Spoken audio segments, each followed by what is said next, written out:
शुरू अल्लाह के नाम से जो नहायत मेहरबान रहम करना। अस्सलाम वालेकुम नाज़रीन, आप देख रहे हैं हारून व्लॉग्स और मेरा नाम है मोहम्मद हारून। गुज़िश्ता काफ़ी अरसे से एक सीरीज़ का सिलसिला शुरू किया था और ये सीरीज़ शुरू हुई थी अमीर बलाज के कत्ल से। अमीर बलाज का जब ये अफसोसनाक वाक़या पेश आया तो फिर उसके बाद से हमने व्लॉग्स करने शुरू किए और वक्त के साथ साथ गाहे बगाहे जो भी अहम इंफॉर्मेशन होती थी वो मैंने आपसे शेयर की।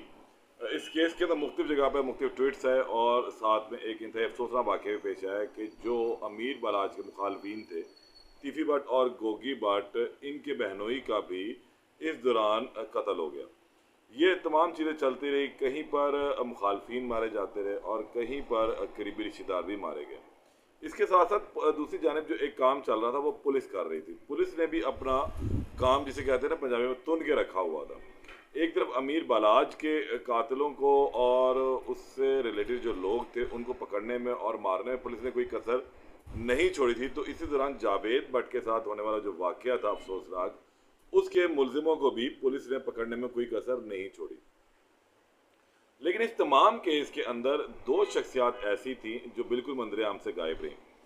हर वक्त हर मौके पर उनका तस्करा रहा, हर कागज़ के ऊपर उनका नाम लिखा जाता रहा, लेकिन वो मंजर-ए-आम पर नहीं रही। मैं बात कर रहा हूँ तीफी भट्ट और गोगी भट्ट की।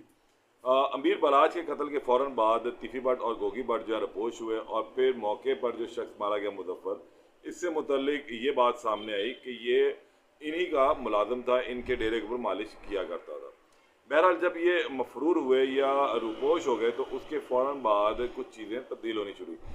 वक्त गुजरता गया, फिर एक दिन अचानक गोगी भट्ट मंजर आम पर आ गए और उन्होंने लाहौर की सेशन अदालत से अपनी अबूरी ज़मानत भी करवाई। अच्छा, अब जब ये अबूरी ज़मानत हुई तो फिर बहुत सारी चहमगोइयाँ शुरू हुई कि अब गालबन बलाज फैमिली और भट्ट फैमिली के दरमियान जो एक खलीज हायल थी, रकावट थी, ये शायद अब ख़त्म हो जाएगी, दूरियां ख़त्म होगी और कुर्बतें बढ़ सकती हैं, यानी कि सुलह के बादल मंडलाने लगे। लेकिन इसी दौरान पुलिस ने एक मरतबा फिर अपनी एंट्री मारी और उस एंट्री में ये बात सामने आई कि एक जीआईटी की रिपोर्ट ने तमाम की तमाम चीज़ों को हिला कर रख दिया।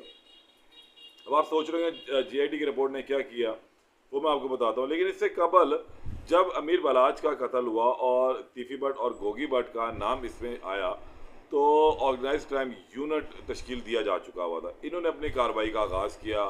एसपी थे आफ्ताब फुल्लरवान समेत दीगर जो अफसरान थे वो तमाम के तमाम इस मामले में कूद पड़े और उन्होंने दिन रात एक मेहनत शुरू की।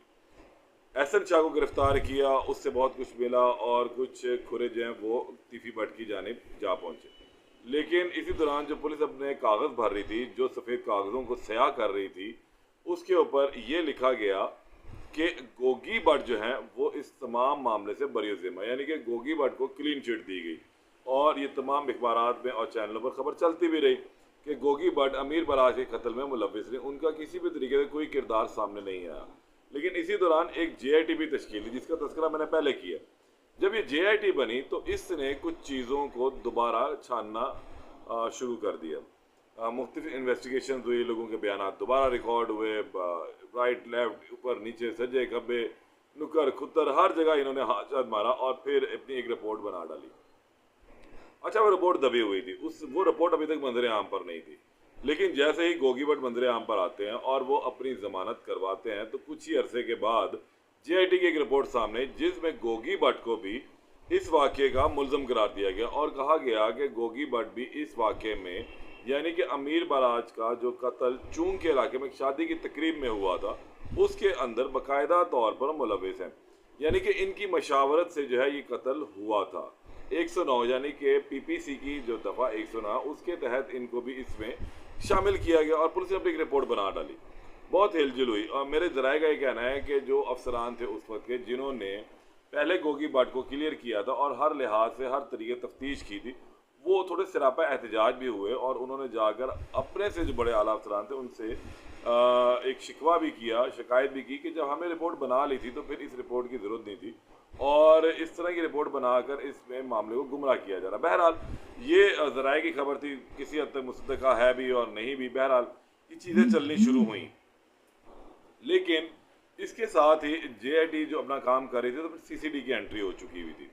अच्छा, सीसीडी तश्कील दिया गया और फिर एक हवा बनाई गई सोशल मीडिया के ऊपर कि गोगी भट्ट और तीफी भट्ट सीसीडी के रेडार पर लाया जाए। यानी कि सीसीडी ने जो quarter fry, half fry, full fry वाला यानी कि सीन शुरू किया, यानी कि टांग पे गोली मार दी, पेट में गोली मार दी, जख्मी कर दिया, और फुल फ्राई यानी कि मुकम्मल ही इस जहां फानी से कूच करवा दिया वाला सीन शुरू हो गया। ये बड़ी हैरत की बात थी कि ऐसे मामला क्यों किए जा रहे हैं। एक बाकायदा मुनज़्ज़म तरीके से कंपेन शुरू की गई। इसी दौरान GIT की रिपोर्ट भी मंजर यहाँ पर है, जिसमें कहा गया कि 109 के तहत ये बाकायदा मुलजिम है। जिस वक्त ये वाक़या हुआ तो गोगी भट्ट से मशावरत की गई और वाक़े के फ़ौरन बाद फिर केनाल व्यू सोसाइटी में वाक़या गोगी भट्ट के घर भी गए और इनके साथ कुछ लोग मौजूद थे। उनके कोई नाम भी सामने आए, बिलावल नाम आया, हारून नाम आया, एक दो और नाम थे जो सामने भी है। ये चीज़ें तमाम चलती रही हैं। गोगी भट्ट अपना कानूनी रास्ता इख्तियार करते हुए अदालतों में पेश होते रहे और उनकी जो आखिरी पेशी थी वो 15 सितंबर को थी लाहौर की सेशन अदालत में। यानी कि उनकी जो मियाद ख़त्म हो रही थी अबूरी जमात की, वो 15 सितंबर थी। इससे पहले जब GIT की रिपोर्ट आई तो पुलिस ने भरपूर तरीके से एक बात सामने आई और वो अखबारों में और TV में भी छपी, जिसमें यह कहा गया कि गोगी भट्ट की दरख्वास्त जमानत खारिज करवाने की भरपूर कोशिश की जाएगी। अदालत से इस्तदा की जाएगी कि मुलजिम को हिरासत में दिया जाए, मुलजिम का रिमांड दिया जाए ताकि मुलजिम से तफ्तीश की जा सके।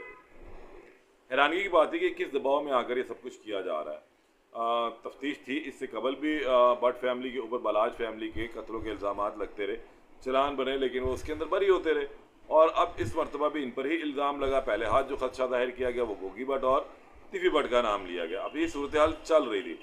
15 सितंबर यानी कि कल के दिन की मैं बात कर रहा हूँ, जिस वक्त गोगी भट्ट अपनी अबूरी ज़मानत की मियाद ख़त्म होने पर लाहौर की सेशन अदालत में पेश हुए। बहुत ही अजीबोगरीब मंजर था कि लाहौर पुलिस के साथ साथ इनके अपने सिक्योरिटी गार्ड्स की एक बहुत बड़ी तादाद थी। 60-70 आदमी, मुँह से 60 और 70 का फिगर कह देना बहुत आसान है, लेकिन 60 और 70 आदमी जब किसी जगह पर जमा होता है तो फिर मालूम होता है कि ये कितनी बड़ी तादाद है। ये तमाम लोग वहाँ मौजूद थे इनकी सिक्योरिटी के लिए, इनके हसार के लिए। किसी को भी अंदर जाने की इजाज़त नहीं थी।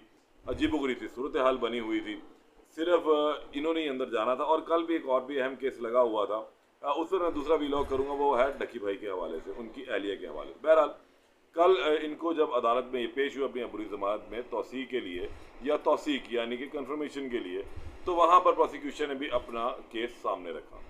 वहाँ पर एक बड़ी सूरत हाल सामने आई कि अब एक रिपोर्ट जो पेश की गई उस पुलिस के रिकॉर्ड के मुताबिक गोगी भट्ट को सिर्फ मशावरत का मुल्ज़िम नहीं ठहराया गया, बल्कि अब जो बात मेरे पास आई है, जो मुझे ज़राए ने बताई है, उसमें अब इन्हें बाकायदा तौर पर वकूए का मुल्ज़िम भी ठहरा दिया गया कि गोगी भट्ट उस टाइम वकूए के ऊपर मौजूद थे।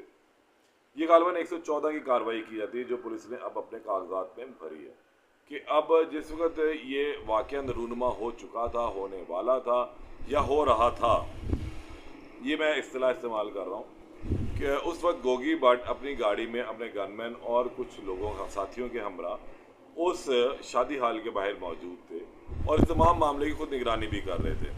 और जब ये वाक़या रूनमा हुआ तो उसके बाद वो वहाँ से स्लिप होकर चले गए, फिर मंजर आम से गायब हो गए।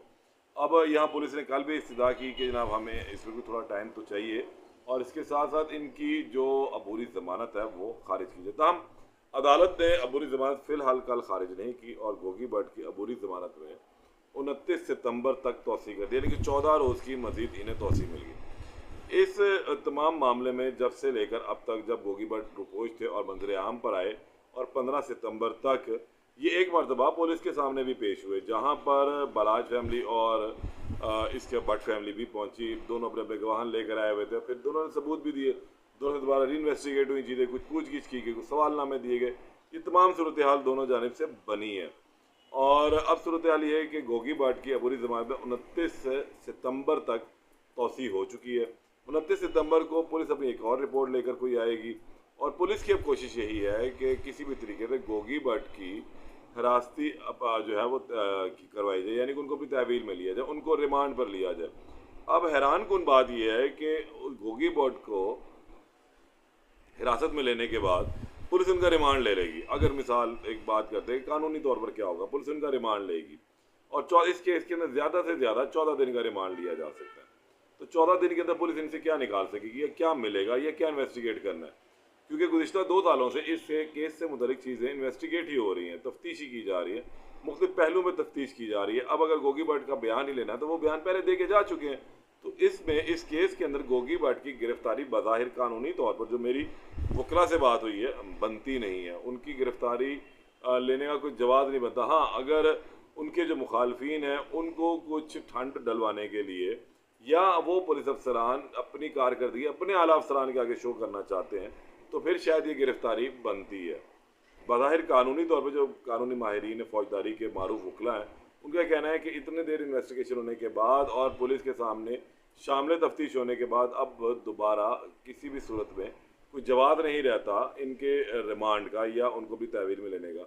या तो गिरफ्तार करके फिर सीधा जुडिशल भिजवा दी जाए। अब 302 का ये मुकदमा है, तो जाहिर सी बात है कुछ अरसे के बाद इनकी जब पुलिस का चलान इस केस में मुकम्मल तौर पर आ जाएगा तो फिर इनकी ज़मानत के चांस भी बढ़ जाएंगे। बहरहाल अब 29 तारीख को पुलिस क्या नई रिपोर्ट लेकर आती है और क्या सिदा करती है, वो आपको दोबारा मैं 29 तारीख ही को बताऊँगा। तब तक के लिए इजाज़त दें। अल्लाह निगहबान।